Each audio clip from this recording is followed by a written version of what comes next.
നമ്മളിപ്പോൾ കണ്ടുകൊണ്ടിരിക്കുന്നത് ജൂത തെരുവിലുള്ള 16-ാം നൂറ്റാണ്ടിൽ നിർമ്മിച്ച ഒരു സിനഗോഗാണ്. ആ സിനഗോഗിൻ്റെ പുറംവശമാണ് നമ്മൾ കാണുന്നത്.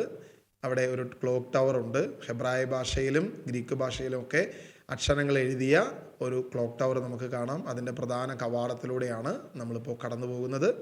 ഈ പ്രധാന കവാടത്തിലൂടെ കടന്നു പോകുമ്പോൾ ആ കാലഘട്ടത്തിൽ അവിടെ ഉണ്ടായിരുന്ന യഹൂദർ അവരുടെ പ്രാർത്ഥനയ്ക്ക് വേണ്ടി, ദൈവവചന ചിന്തയ്ക്ക് വേണ്ടിയൊക്കെ കടന്നു വന്നിരുന്ന ഒരു സിനഗോഗാണ് നമ്മളിവിടെ കാണുന്നത്. അതിൻ്റെ ബാക്ക് സൈഡിൽ 6 കാലുള്ള ഒരു നക്ഷത്രത്തെ നമുക്ക് കാണാൻ പറ്റും. അത് യഥാർത്ഥത്തിൽ ദാവീദിൻ്റെ നക്ഷത്രം എന്നറിയപ്പെടുന്ന രീതിയിൽ അവർ ബഹുമാനിക്കുകയും സ്നേഹിക്കുകയും വളരെ അഭിമാനത്തോടു കൂടെ കാണുകയും ചെയ്യുന്ന ഒരു സിംബോളിക് ആയിട്ടുള്ളൊരു കാര്യമാണ്.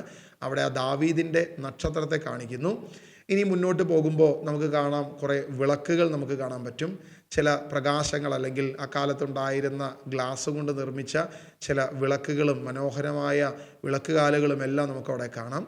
ഇപ്പോൾ നിങ്ങൾ കാണുന്നത് പ്രധാനപ്പെട്ട ബേമ എന്നറിയപ്പെടുന്ന, അല്ലെങ്കിൽ യഹൂദൻ തൻ്റെ സ്ക്രോളുകൾ, വചനങ്ങൾ സംസാരിക്കുകയും ചിന്തിക്കുകയൊക്കെ ചെയ്തിരുന്ന, എടുത്ത് വായിക്കുകയും പ്രസംഗിക്കുകയും ചെയ്തിരുന്ന ഒരു പ്രസംഗ പീഠമാണ് നമ്മളിവിടെ കാണുന്നത്. സുവിശേഷത്തിൽ നമ്മൾ കാണുന്നുണ്ട്. ഇപ്പോൾ നമ്മൾ കാണുന്ന ഈ ഒരു സംഭവം വചനം വെച്ചിരുന്ന, അല്ലെങ്കിൽ പഴയ നിയമം തോറ സൂക്ഷിച്ചിരുന്ന ഒരു സ്ഥലമാണ്. അതിൻ്റെ പുറകിൽ വിരിയിട്ട് മറച്ചു വെച്ചിരിക്കുന്നത്. ആ വിരിക്കുള്ളിൽ ഇവിടെ തോറയാണ് നമ്മൾ കാണുന്നത്. ഇപ്പോൾ നിങ്ങൾ ഈ കാണുന്ന ഈ ചിത്രം ഇതിൻ്റെ ചരിത്രത്തെ എഴുതിയിരിക്കുന്നതാണ്. അതായത് ഈ സിനഗോഗിനെ കുറിച്ചും ആ സിനഗോഗിൻ്റെ ചരിത്രത്തെക്കുറിച്ചും ഇംഗ്ലീഷിലും മലയാളത്തിലും നമുക്കവിടെ എഴുതി കാണുന്നുണ്ട്. ഈ ഒരു വിരിക്ക് മറവിൽ ബാക്കിൽ അവർ തോറ സൂക്ഷിച്ചിരുന്നതായിട്ട് അവിടെ പറയുന്നുണ്ട്.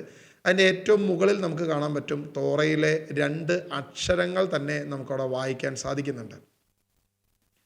ഈ ഒരു വിരിക്ക് ഉള്ളിലാണ് ഈ തോറയെ സൂക്ഷിച്ചിരുന്നത് എന്ന്. നമ്മൾ ഇപ്പോൾ കാണുന്നത് മലയാളത്തിൽ ഇതിൻ്റെ ചരിത്രത്തെ എഴുതി വച്ചിട്ടുണ്ട്. എന്താണ് ഇതിൻ്റെ ചരിത്രം, എന്താണ് ഇതിൻ്റെ പശ്ചാത്തലം എന്നുള്ള കാര്യങ്ങളൊക്കെ നമുക്കവിടെ കാണാൻ സാധിക്കും. ആരെങ്കിലും പോകാൻ ആഗ്രഹിക്കുന്നെങ്കിൽ ഇതൊന്ന് പോയി ഒരിക്കലെങ്കിലും കാണണം, ഒരിക്കലെങ്കിലും ഇത് നിങ്ങൾ മനസ്സിലാക്കണം എന്ന് ഞാൻ പറയുകയാണ്. കാരണം നമ്മളെ പറ്റിച്ചിരിക്കുന്ന പലരും വിഗ്രഹമുണ്ടാക്കാം, സ്വരൂപമുണ്ടാക്കാം, സ്വരൂപം ശരിയാണ്, അങ്ങനെയൊന്നും ദൈവം ആഗ്രഹിക്കുന്നില്ല, ഉണ്ടാക്കരുതെന്നും ദൈവം പറഞ്ഞിട്ടില്ല എന്ന് പറയുമ്പോൾ ഈ സിനഗോഗിൽ ഒരു സ്വരൂപവും നമുക്ക് കാണാൻ പറ്റത്തില്ല, ഒരു വിഗ്രഹവും നമുക്ക് കാണാൻ പറ്റത്തില്ല. മാത്രമല്ല ഈ പ്രസംഗിക്കുന്ന സ്ഥലത്ത് ആരും ഇരിക്കരുത് എന്നൊക്കെ പറഞ്ഞു വെച്ചിട്ടുണ്ട്.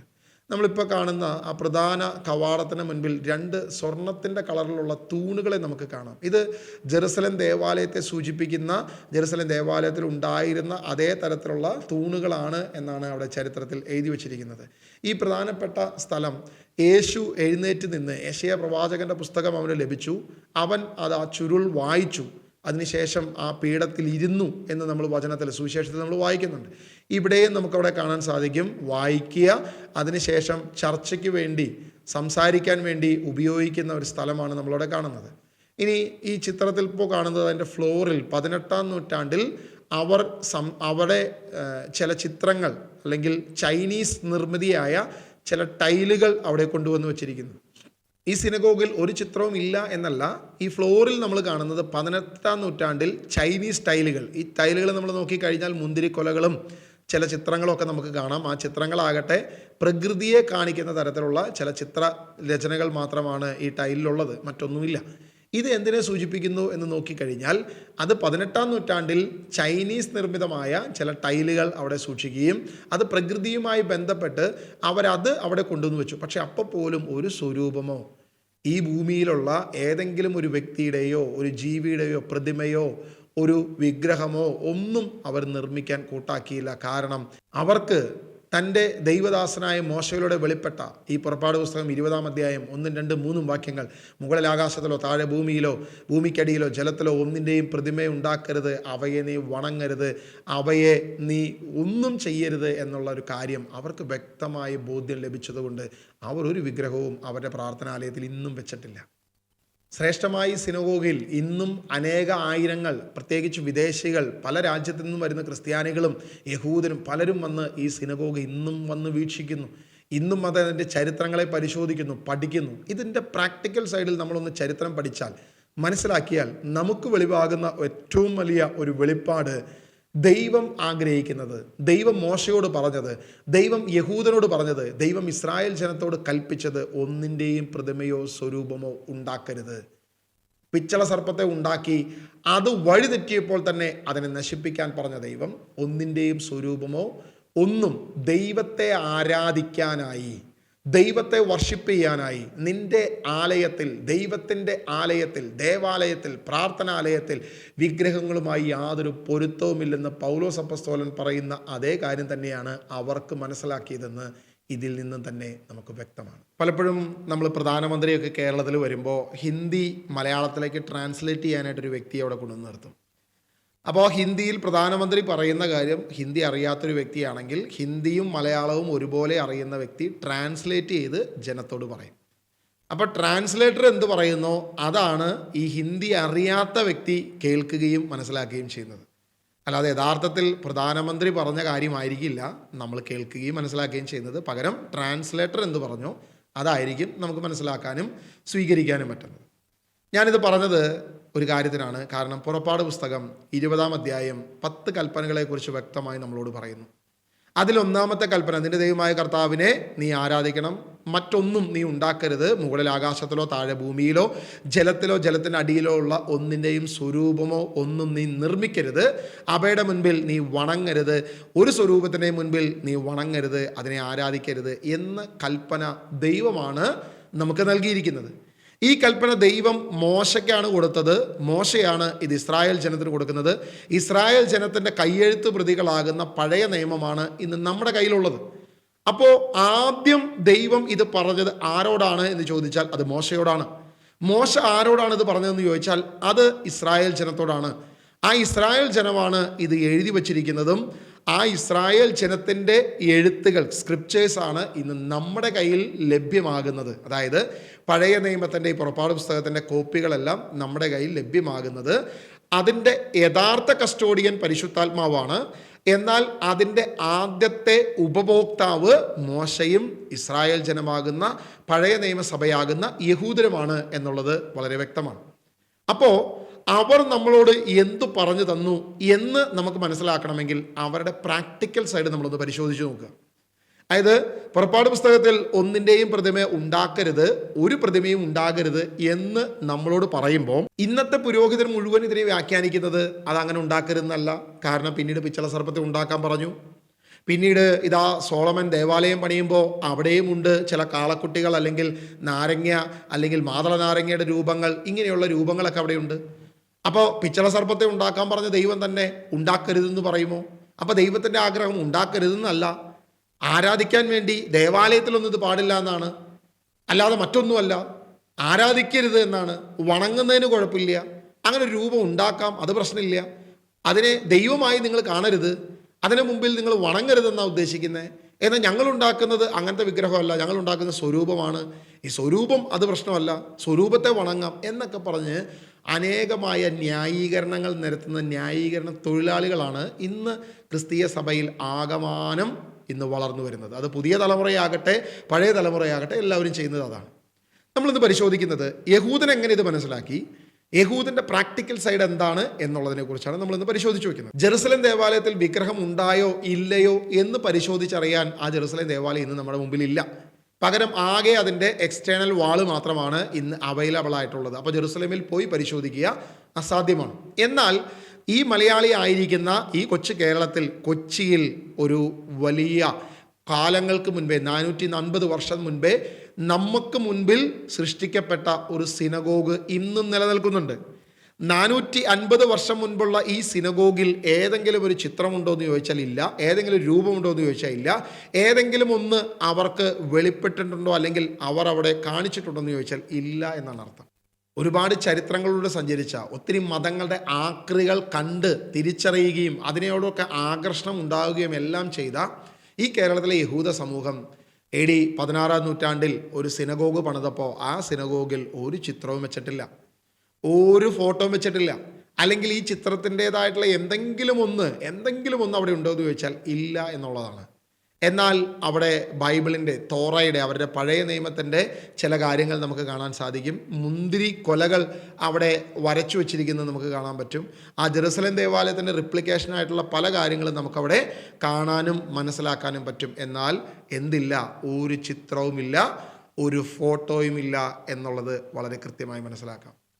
അപ്പോൾ 16-ാം നൂറ്റാണ്ടിൽ പോലും യഹൂദന് അവന് മനസ്സിലാക്കിയതും അവൻ ലോകത്തോട് വിളിച്ചു പറയുന്നത്, പുറപ്പാട് പുസ്തകം 20-ാം അധ്യായത്തിൽ നമ്മളോട് പറഞ്ഞിരിക്കുന്നത്, ഒരു ചിത്രവും വരയ്ക്കരുത്, ഒന്നിൻ്റെയും സ്വരൂപമോ മുകളിൽ ആകാശത്തിലോ താഴെ ഭൂമിയിലോ അടിയിലോ ഉള്ള ഒന്നിൻ്റെയും രൂപമോ പ്രതിമയോ ഒന്നും നിന്റെ ദേവാലയത്തിൽ പാടില്ല എന്ന് തന്നെയാണ് യഹൂദന് മനസ്സിലായത്. അതിൻ്റെ യഥാർത്ഥ ചിത്രമാണ് ഇന്നും നിലനിൽക്കുന്ന ഈ സിനഗോഗിൽ നമുക്ക് കാണാൻ സാധിക്കുക. ഒരു ചിത്രവും അവിടെയില്ല. അപ്പം നമ്മൾ വയ്ക്കുന്നൊരു കാര്യമാണ്, അവർ യേശുവിനെ സ്വീകരിക്കുന്നില്ലല്ലോ, അവർക്ക് യേശുവിനെ അറിയുന്നില്ലല്ലോ. യേശു ഭൂമിയിൽ പ്രത്യക്ഷപ്പെട്ടത് കൊണ്ട് ക്രിസ്ത്യാനി യേശുവിന് പകരമായി രൂപം വരയ്ക്കുന്നു, ചിത്രം വരയ്ക്കുന്നു. ഇങ്ങനെയൊക്കെ ഒരു ന്യായീകരണം ഒരുപക്ഷെ വരാം. യോഹന്നാൻ ലേഖനം 1 യോഹന്നാൻ അതിൻ്റെ 1-ാം അധ്യായം 5-ാം വാക്യം നമ്മളോട് പറയുന്നത് ഇങ്ങനെയാണ്: ഇതാണ് ഞങ്ങൾ അവനിൽ നിന്ന് കേൾക്കുകയും നിങ്ങളോട് പ്രഖ്യാപിക്കുകയും ചെയ്യുന്ന സന്ദേശം. ദൈവം പ്രകാശമാണ്, ദൈവത്തിൽ അന്ധകാരമില്ല, അവിടുത്തോട് കൂട്ടായ്മയുണ്ടെന്ന് പറയുകയും അതേസമയം അന്ധകാരത്തിൽ നടക്കുകയും ചെയ്യുന്നവൻ വ്യാജം പറയുന്നു, സത്യം പ്രവർത്തിക്കുന്നുമില്ല. അപ്പം ദൈവത്തിൽ പ്രകാശമാണുള്ളത്. ആ പ്രകാശത്തിലാണ് ക്രിസ്തു ഇരിക്കുന്നത്. പൗലോസ് കണ്ടത് പ്രകാശത്തെയാണ്, മറ്റൊന്നും പൗലോസ് കണ്ടിട്ടില്ല. ലോകത്തോട് വെളിപ്പെട്ടത് ഈ സുവിശേഷത്തിൻ്റെ പ്രകാശമാണ്, അല്ലാതെ നമുക്ക് വേണ്ടി മരിച്ച് ഉയർത്തെഴുന്നേറ്റ ക്രിസ്തുവിൻ്റെ പടം വരച്ചിട്ടല്ല നമ്മൾ ലോകത്തിന് ക്രിസ്തുവിനെ വെളിപ്പെടുത്തേണ്ടത് എന്ന് യോഹന്നാൻ നമുക്ക് വെളിപ്പെടുത്തുന്നു. മാത്രമല്ല, യേശുവിനെ നേരിട്ട് കണ്ട ഒരു ശിഷ്യന്മാരും യേശുവിൻ്റെ ചിത്രം വരച്ചില്ല. ലൂക്ക ചിത്രം വരച്ചു എന്നുള്ളൊരു നുണ മാത്രമാണ്. ഒരിക്കലും യേശുവിൻ്റെ ചിത്രം ലൂക്ക വരച്ചിട്ടില്ല.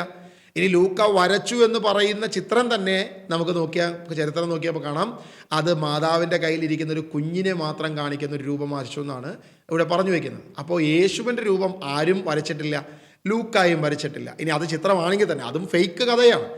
നമ്മളതിനെക്കുറിച്ച് വേറെ വീഡിയോ ചെയ്തിട്ടുണ്ട്, അത് ഈ വീഡിയോൻ്റെ ഡിസ്ക്രിപ്ഷനിൽ നമുക്ക് ആ വീഡിയോ ഇടാം. നമ്മൾ ചിന്തിക്കുക, അപ്പസ്തോലന്മാരാരും യേശുവിനെ കണ്ടിട്ട് ഒരു ചിത്രം വരച്ചിട്ടില്ല. 1-ാം നൂറ്റാണ്ടിലില്ല, 2-ാം നൂറ്റാണ്ടിലില്ല, 3-ലില്ല, 4-ലില്ല, 5-ലില്ല, 6-ലില്ല, 7-ലില്ല. 16-ാം നൂറ്റാണ്ടിൽ കടന്നു വന്ന ഡാവിഞ്ചിയാണ് ഇന്ന് നമ്മൾ ആരാധിക്കുന്ന അല്ലെങ്കിൽ ഇന്ന് നമ്മൾ വണങ്ങുന്ന യേശുവിൻ്റേതെന്ന് പറയപ്പെടുന്ന ചിത്രം വരച്ചു വയ്ക്കുന്നത്. അപ്പോൾ അപ്പസ്തോലികമാണോ ഈ ചിത്രം എന്ന് ചോദിച്ചാൽ അല്ല. ഇനി യേശുവിൻ്റെ മുൻപിൽ യേശുവിൻ്റെ ശിഷ്യന്മാർക്ക് യേശു ഉയർത്തെഴുന്നേറ്റതിന് ശേഷം വെളിപ്പെട്ടപ്പോൾ ആർക്കെങ്കിലും മനസ്സിലായോ? മഗ്ദലേന മറിയം വിചാരിച്ചു തോട്ടക്കാരനാണെന്ന്. എമ്മാവൂസിലേക്ക് പോയ ശിഷ്യന്മാരുടെ മുമ്പിൽ ഒരു പകൽ മുഴുവൻ ഉണ്ടായിരുന്നു, പക്ഷെ അവർക്ക് യേശുവിനെ മനസ്സിലായില്ല. പത്രോസിന് മനസ്സിലായില്ല, യാക്കോബിന് മനസ്സിലായില്ല, യോഹന്നാന് മനസ്സിലായില്ല, തോമസിന് മനസ്സിലായില്ല. ഇതൊന്നും ആർക്ക് മനസ്സിലായില്ല? പലരും ഭൂതമാണെന്നും പല രീതിയിലുള്ള തെറ്റിദ്ധാരണയാണ്. യേശു താൻ വെളിപ്പെടുത്തുമ്പോൾ ഞാനാണ് എന്ന് പറയുമ്പോഴാണ് അത് ഗുരുവാണെന്നും ക്രിസ്തുവാണെന്നും അവർക്ക് വെളിപ്പെടുന്നത്. അതിനു മുമ്പ് ഇത് ഭൂതമാണെന്ന് തെറ്റിദ്ധരിക്കുന്ന ശിഷ്യന്മാരെ നമുക്ക് കാണുന്നത്. അപ്പം യേശു പരസ്യജീവിതകാലത്ത് 3.5 വർഷക്കാലം അവരുടെ കൂടെ ഉണ്ടായിരുന്നിട്ടും വെറും 3 ദിവസം അവരിൽ നിന്നും മറഞ്ഞിരുന്നപ്പോൾ യേശുവിനെ കണ്ട എമ്മാവൂസിലേക്ക് പോയ ശിഷ്യന്മാർക്ക് ഒരു പകൽ മുഴുവൻ കണ്ടിട്ട് മനസ്സിലായില്ലെങ്കിൽ യേശു നമുക്ക് വെളിപ്പെടേണ്ടത് സുവിശേഷത്തിലൂടെയാണ്. സുവിശേഷത്തിൻ്റെ പ്രകാശം, ക്രിസ്തുവിൻ്റെ പ്രതിരൂപം നമുക്ക് വെളിപ്പെടേണ്ടത് സുവിശേഷത്തിലൂടെയാണ്. ക്രിസ്തുവിൻ്റെ മുഖപ്രകാശം നമുക്ക് വെളിപ്പെടേണ്ടത് സുവിശേഷത്തിലൂടെയാണ്, അല്ലാതെ ചിത്രത്തിലൂടെയല്ല എന്ന് വ്യക്തമായി നമുക്ക് മനസ്സിലാക്കാൻ പറ്റും. പുറപ്പാട് പുസ്തകത്തിൽ ദൈവം പറഞ്ഞത് അത് ചിത്രം വരയ്ക്കുന്നതിനെ കുറിച്ചല്ല, അല്ലെങ്കിൽ പ്രതിമ ഉണ്ടാക്കാതിരിക്കാനല്ല. അങ്ങനെയാണെങ്കിൽ അടുത്ത അധ്യായത്തിൽ ഈ മറ്റൊരു വ്യക്തിയെ കൊണ്ടുവന്ന് ചിത്രം വരപ്പിച്ചതോ എന്ന ന്യായീകരണമൊക്കെ പറയുമ്പോൾ ഈ ന്യായീകരണം ഒന്നും നമുക്ക് വില പോകത്തില്ല. കാരണം അങ്ങനെ ഒരു ന്യായീകരണം വില പോകണമെങ്കിൽ യഹൂദൻ എന്ത് മനസ്സിലാക്കിയെന്നും അവൻ എന്ത് നമുക്ക് പറഞ്ഞു തന്നുവെന്നും അവൻ്റെ പ്രാക്ടിക്കൽ സൈഡിലൂടെ മനസ്സിലാക്കണമെങ്കിൽ നിങ്ങൾ പോയി ഒരിക്കലെങ്കിലും നിങ്ങൾ വിസിറ്റ് ചെയ്യണം. ഈ കൊച്ചിയിലുള്ള ഈ സിനഗോഗ് പോയി വിസിറ്റ് ചെയ്യണം. 16-ാം നൂറ്റാണ്ടിൽ വന്ന ഈ സിനഗോഗിൽ ഒരു ചിത്രമോ ഒരു രൂപമോ കാണുന്നില്ലെങ്കിൽ ക്രിസ്ത്യാനി നമ്മൾ തിരിച്ചറിയേണ്ട കാര്യം ഇതാണ്: യഹൂദൻ ഈ പറയുന്ന പുറപ്പാട് പുസ്തകം 20-ാം അധ്യായം മനസ്സിലാക്കിയത് ദൈവത്തിൻ്റെ ആലയത്തിൽ വിഗ്രഹങ്ങളുമായി യാതൊരു യോജിപ്പുമില്ല. ദൈവത്തിൻ്റെ ആലയത്തിൽ വിഗ്രഹം പാടില്ല, ദൈവത്തിൻ്റെ ആലയത്തിൽ സ്വരൂപം പാടില്ല, അതിന് മുൻപിൽ നീ വണങ്ങരുത്, അതിന് മുൻപിൽ നീ ആരാധിക്കരുത്, നിന്റെ ആലയത്തിൽ ഈ വിഗ്രഹം പാടില്ല എന്ന് തന്നെയാണ് ദൈവം ആഗ്രഹിക്കുന്നത്. എങ്കിൽ ഞാൻ തുടക്കം പറഞ്ഞതുപോലെ നമുക്ക് ട്രാൻസ്ലേറ്റ് ചെയ്ത് തന്ന വ്യക്തി എന്തു പറഞ്ഞുവോ ഇത് മാത്രം നമുക്ക് മനസ്സിലാവും. ദേശവാസിക്ക് അഭിവാദനം പറയുമ്പോൾ ഇത് ക്രിസ്ത്യാനിയെ മാത്രം ഉദ്ദേശിച്ചാണ് പ്രധാനമന്ത്രി പറഞ്ഞത് എന്ന് ട്രാൻസ്ലേറ്റർ പറഞ്ഞാൽ അത് മാത്രം വിശ്വസിക്കുന്ന മൊണ്ണ കുഞ്ഞാടുകളായി നമ്മൾ മാറേണ്ടി വരും. വെറും മൊണ്ണ വിശ്വാസികളായി നമ്മൾ അധപതിക്കും. അതുകൊണ്ട് നിങ്ങൾ ഇനിയെങ്കിലും പ്രാക്ടിക്കലി നിങ്ങൾ പരിശോധിച്ച് നോക്കുക. ഈ വീഡിയോയിൽ നിങ്ങൾ 4.5 മിനിറ്റോളം നിങ്ങൾ കണ്ടു, ഒരു ചിത്രം പോലുമില്ല, ഒരു ഫോട്ടോ പോലും നമുക്കവിടെ കാണാൻ സാധിക്കത്തില്ല. ഇപ്പോഴും AD 16-ാം നൂറ്റാണ്ടിൽ സൃഷ്ടിക്കപ്പെട്ട ഈ പറയുന്ന സിനഗോഗിൽ ഇതൊന്നുമില്ല എങ്കിൽ അവർക്ക് അന്ന് മനസ്സിലായത്, പുറപ്പാട് പുസ്തകം ദൈവത്തിൻ്റെ ആത്മാവ് നമ്മളോട് പറയുന്നത് ദൈവത്തിൻ്റെ ആലയത്തിൽ വിഗ്രഹങ്ങൾ പാടില്ല എന്ന് തന്നെയാണെന്ന് തിരിച്ചറിയുവാൻ ഇനിയെങ്കിലും നമുക്ക് സാധിക്കണം. അങ്ങനെ സാധിക്കുന്നില്ലെങ്കിൽ നീ പോയി ഒന്ന് സ്വയം പരിശോധിക്കണം, പഠിക്കണം, മനസ്സിലാക്കണമെന്ന് വിനീതമായി അഭ്യർത്ഥിക്കുന്നു. പ്രിയമുള്ള ക്രിസ്തീയ വിശ്വാസികളെ, നമ്മുടെ നേതാക്കന്മാർ നമുക്ക് നൽകുന്ന ദൈവവചനം അത് മായം ചേർന്നതാണോ എന്ന് ഇനിയെങ്കിലും പരിശോധിക്കാൻ നമ്മൾ തയ്യാറാകണമെന്ന് വിനീതമായി അഭ്യർത്ഥിക്കുന്നു. ദൈവം നമ്മെ അനുഗ്രഹിക്കട്ടെ.